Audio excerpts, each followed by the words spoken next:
Le stade de Cap-d'Aille était en ébullition. Autour de 8 équipes représentant 7 pays, le Challenge Régnier 3 organisait ce week-end son premier tournoi international corporate. À l'origine de l'événement, un désistement. Nous avons créé une sélection du Challenge Prince Régnier 3 il y a une dizaine d'années. Notre objectif était de participer à une compétition chaque année en fin de saison. Donc on participait alternativement une année sur deux à un tournoi national à Angers, tournoi des sélections corporatives françaises, et l'autre année le championnat d'Europe d'une fédération européenne de sport d'entreprise. Ce championnat d'Europe est tombé à l'eau et on se retrouvait avec aucune organisation, aucune compétition cette année.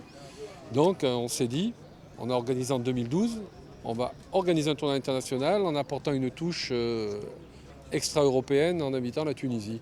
Donc on se retrouve avec 8 équipes, dont une de Tunisie. Voilà, on a décidé ça à l'automne.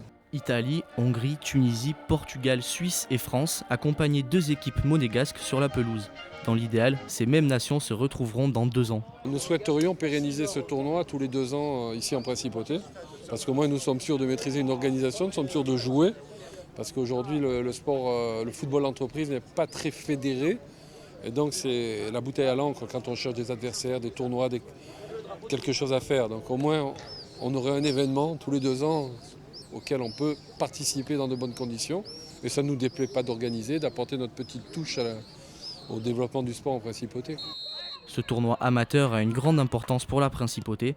Rassembler et solidarité sont les maîtres mots. Je dirais que l'importance première est pour le prince Albert II qui est très attaché à ce que ce tournoi se poursuive dans les meilleures conditions. Et il m'a d'ailleurs demandé de venir remettre sa coupe au vainqueur et je le fais toujours très volontiers. Donc c'est en fait un tournoi qui touche à différents espaces de Monaco, à différentes couches sociales, à différentes entreprises et ça permet au fond, et c'est je crois ça l'importance, de rapprocher beaucoup de sportifs qui n'ont pas l'habitude de se rencontrer et qui peuvent entretenir ensuite des liens, un dialogue et augmenter leur performance puisqu'ils savent qu'en fin de compte, il y a un tournoi qui va les sacraliser.